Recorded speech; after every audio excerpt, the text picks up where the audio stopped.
Qui va aller au Masters de Turin? On est sur la toute dernière ligne droite. Il y a les deux ATP 500 dont on va parler, Bâle et Vienne, avec évidemment beaucoup d'enjeux, notamment un enjeu pour les places qualificatives pour le Masters de Turin. On va revenir un petit peu sur tout ce qui s'est passé la semaine dernière, sur les joueurs qui ont perdu gros, les joueurs qui ont gagné beaucoup la semaine dernière, les joueurs là qui se sont rapprochés de ce classement, de ces top 8, un petit peu à la race, top 8 ou top 9, ça dépend de ce que va faire Novak Djokovic, on n'a encore pas idée, mais Novak Djokovic en tout cas est officiellement qualifié pour le Masters, c'est sa 18e participation, en tout cas c'est sa 18e qualification pour le Masters, et je crois que c'est un record égalé. Mais en tout cas, voilà, c'est colossal. 18e participation pour Novak Djokovic. On a évidemment Alcaraz et Yannick Sinner qui, eux, sont qualifiés. Sinner, du coup, qui va jouer à Vienne, d'ailleurs, sur ce tournoi-là. Et Alcaraz qui va, du coup, lui, rien jouer. Il va se reposer un petit peu après ce Six Slam très éprouvant où Alcaraz a joué 2 matchs, que c'était éprouvant pour remporter 1 500 000 $. Bah, après, c'est un peu moins bien que Zverev et Tsitsipas qui, eux, ont joué à peu près 1 heure pour gagner 1 500 000 $. Alcaraz, il a moins optimisé son temps pour gagner le même nombre d'argent. Donc voilà, même si Alcaraz a perdu en finale face à Sinner qui lui a empoché le pactole, les 6 millions, il les a empochés l'année dernière, il les empoche cette année, il se fait 12 millions en jouant 3 matchs, donc 6 matchs, il joue 6 matchs, il se fait 12 millions. C'est pas mal, hein, franchement, pour Yannick Sinner. Djokovic, lui aussi, il a abandonné pour le match pour la 3e place contre Fritz, mais on s'en fout un petit peu. Donc on a Zverev qui, pour moi, logiquement, 4280, il sera qualifié. Il n'est pas encore officiellement qualifié, parce que bon, voilà, mais pour moi, il sera qualifié. Il est peut-être même déjà officiellement qualifié. Pour moi, voilà, Alexander Zverev sera évidemment de la partie à Turin. Et ensuite, on a, bon, pour moi, Fritz à 3800, Shelton 3700, Deminor 3500, Musetti 3485, Félix Auger-Aliassime qui fait une énorme remontada hein, depuis cette tournée américaine. Personne ne le voyait, je crois qu'il était dans les alentours de la 15e, 20e place à la race. Puis il y a eu voilà, ce bon résultat, je crois qu'il fait un quart de finale à Cincinnati, ce qui est quand même pas mal. Il fait cette demi évidemment à l'US Open, il remporte un titre justement hier, donc là il est vraiment dans une très très bonne lancée, très bonne dynamique. Félix Auger-Aliassime, il fait même quart de finale où il perd face à Rinderknecht à Shanghai, donc il est sur une très belle dynamique et il revient, mais il est quand même encore à 300 points de Lorenzo Musetti. L'un joue à Bâle, l'autre joue à Vienne. On voit d'ailleurs ces joueurs-là hein, qui sont voilà, pour la lutte pour le Masters. Ils jouent toutes les semaines, ce qu'a dit d'ailleurs Musetti. C'est éprouvant, c'est difficile cette lutte pour le Masters. On doit jouer toutes les semaines. Bah ouais, c'est ça qui est pas facile pour ces joueurs-là. C'est qu'ils sont, voilà, il y a tellement de pression, il y a tellement d'enjeux pour des joueurs pour leur premier Masters. On a Shelton qui joue pour son premier Masters. On a Musetti pour son premier Masters. On a Félix Auger-Aliassime qui n'a pas fait de Masters depuis 2022, qui aimerait bien voilà, revenir au Masters 3 ans après. Et ils se mettent évidemment beaucoup de pression et on les voit, ils sont sur tous les tableaux, on viendra notamment sur les tableaux de Bâle et de Vienne très très vite, hein, je ferai vite fait mon pronostic si vous voulez. Draper, on l'a vu, c'est mort, fin de saison pour Jack Draper, malheureusement pour lui, on l'a quasiment pas vu, on a vu juste faire un match à l'US Open, mais depuis sa défaite à Wimbledon contre Marin Cilic, on l'a juste vu faire un match, donc voilà, c'est fin de saison pour Jack Draper. Casper Ruud qui est quand même assez loin, hein, 700 points de Musetti, 400 points de Félix Auger-Aliassime si jamais Djokovic n'y va pas, c'est pas mal, il faudrait que quand même Ruud fasse un gros parcours à Bâle et un gros parcours à Bercy, sachant qu'il faudrait aussi que Félix Auger-Aliassime ne fasse pas un bon parcours ou que Musetti fasse un mauvais parcours aussi. Donc voilà, il y a quand même beaucoup, il n'a pas son destin entre ses mains. Casper Ruud, ça va être assez compliqué pour lui. Surtout que voilà, s'il gagne à Bâle, il sera à 3235, donc il passerait tout juste devant Félix Auger-Aliassime s'il gagne Bâle et que Félix Auger-Aliassime ne passe pas un tour quasiment. Donc ça montre à quel point ça va être difficile pour Casper Ruud. Holger Rune, malheureusement, je pense que vous l'avez vu, c'est la terrible nouvelle de ce week-end. C'est voilà, fracture totale, complète du tendon d'Achille, c'est saison terminée et peut-être même la 2026 qui est déjà grandement, quasiment morte. Hein. Je pense qu'il ne reviendra pas avant septembre 2026. Et puis quand tu reviens en septembre 2026, est-ce que ça vaut le coup de revenir?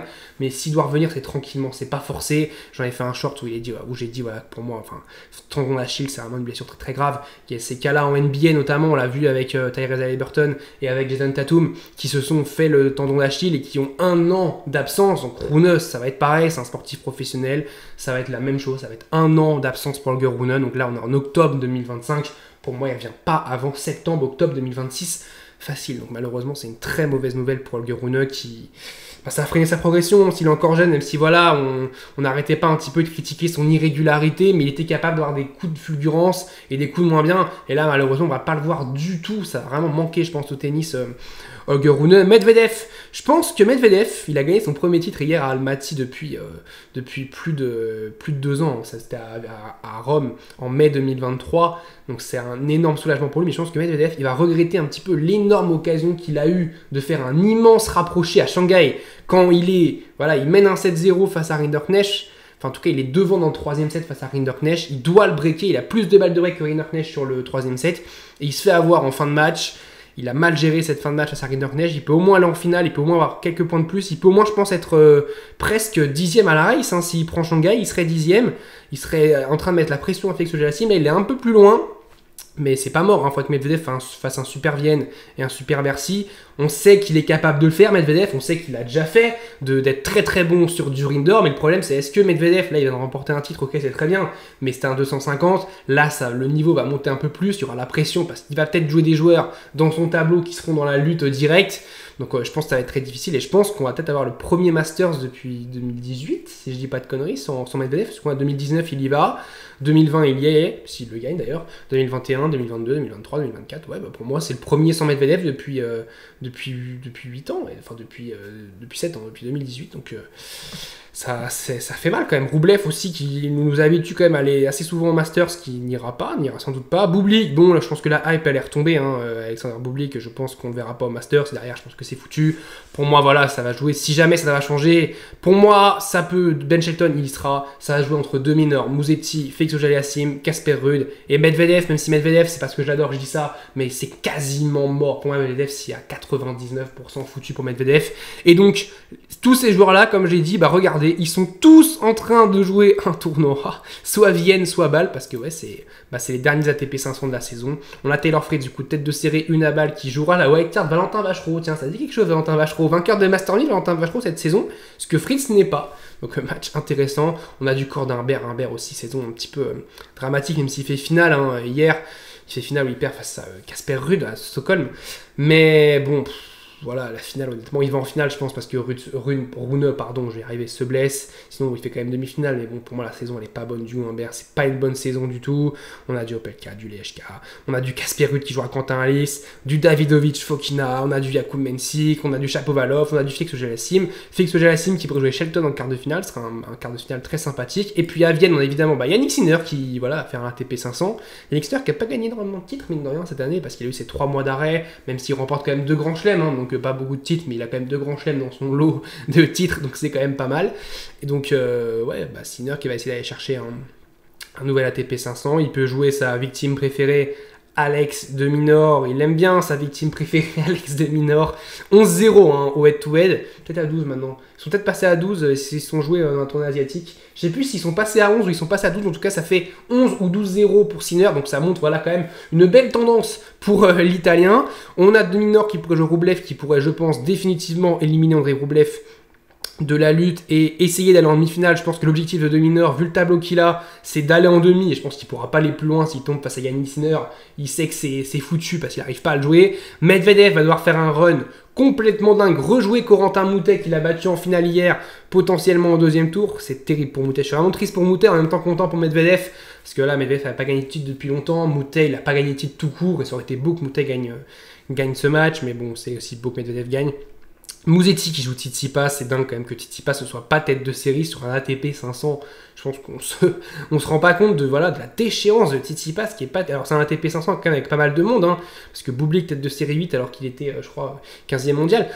Mais bon, ça montre quand même Tsitsipas, normalement, c'est un joueur qui doit être top 10 quand il était à 100%, il est top 10 tous les jours et il aurait été tête de série largement. Stefanos Tsitsipas, il aurait même été dans la lutte pour le Masters, voire même déjà qualifié pour le Masters. C'est quand même une terrible déchéance pour Stefanos Tsitsipas. On a du Kachanov, on a du Zverev.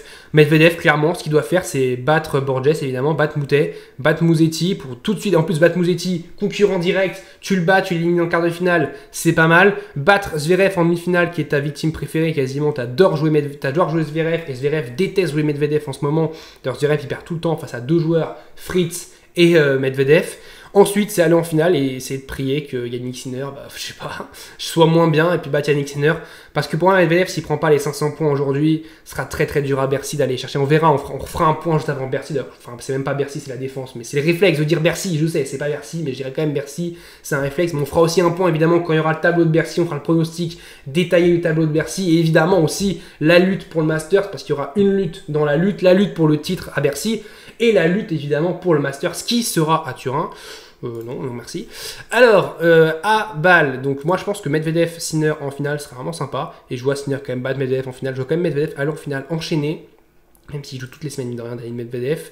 Fritz, est-ce qu'il peut battre Vachereau? Je pense que oui. Je pense que Vachereau, pareil, hein, quand on vient de gagner un tournoi, un énorme tournoi notamment, surtout pour un joueur voilà, qui était au-delà de la 200e place mondiale, qui maintenant est rentré dans le top 50, qui sa vie a complètement changé après ce titre-là à Shanghai. Je pense qu'il a des décompression qui est complètement légitime, et je pense qu'il y aura des critiques qui vont dire « Ah, Vachereau, voilà, il fait un bon tournoi, et puis il prend 6-3 contre Fritz, voilà, il est surcoté. » Non, il faut se calmer, il a fait un énorme tournoi à Shanghai, et je pense qu'il va devoir décompresser jusqu'à la saison 2026, parce que ce qu'il a fait, c'est complètement fou, et puis en plus, il a pas de bol sur ce tableau, il joue Taylor Fritz, qui est peut-être le pire joueur à jouer du tableau, honnêtement, c'est peut-être le meilleur joueur du tableau, hein. Quand on voit le tableau, pour moi, c'est avec Félix Auger-Aliassime qui joue vraiment bien en ce moment, Shelton, on sait pas trop, mais ce sont les joueurs qu'il fallait pas avoir, Rude aussi a fait un super match hier, après c'était face à Hugo Humbert, mais bon, Rude a fait un super match. Rude qui, pareil, va devoir faire un petit peu il va devoir faire ce qu'il a fait à Stockholm, et il va devoir battre David Fokina, il va devoir battre Fritz en demi-finale. Vraiment, il doit battre pour moi Fritz en demi-finale pour espérer encore aller au Masters, parce que il a quand même un petit peu de retard. Hein. Il a plus de 400 points de retard sur Félix Auger-Aliassime, si jamais Djokovic n'y va pas. Et il a quand même plus de 700 points de retard sur Musetti. 700 points, ça commence à faire. Et si jamais tu vas pas loin à Vienne, à Bâle, pardon, enfin à Vienne, la même chose, c'est foutu. Et pour moi, Rude, il part quand même avec un sacré retard. Et ça l'arrangerait que Djokovic n'aille pas, parce qu'il a moins de points à récupérer sur Félix Auger-Aliassime. D'ailleurs, Félix Auger-Aliassime aussi, ça l'arrangerait que Djokovic n'aille pas. Mais ouais, Félix, je crois qu'il gagne Bâle il y a quelques années, en 2022. Ou alors il fait finale face à Rune. En tout cas, il fait un super parcours à Bâle il y a quelques années. Faut qu'il fasse la même. Faut qu'il aille chercher un Shelton en quart de finale. Pareil, un Shelton, faut qu'il aille le battre en quart de finale. Faut que Félix Auger-Aliassime il aille en finale. Clairement, faut qu'il aille en finale. C'est vraiment son objectif. C'est aller en finale, choper ses 300 points d'une finale en ATP 500. Et puis en finale, tu vois ce qui se passe, tu vois sur qui tu tombes. Si tu tombes sur Casper Ruud, il n'y a pas à tortiller, faut le battre parce que c'est un concurrent direct. Et voilà, tu lui reprends 200 points si jamais tu le bats en finale. Sinon, il te prend 200 points s'il te bat en finale.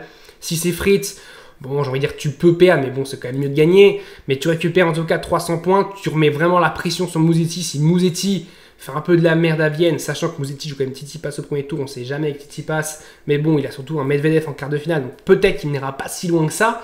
Donc voilà, dites-moi vous ce que ça va donner sur ce classement pour la race.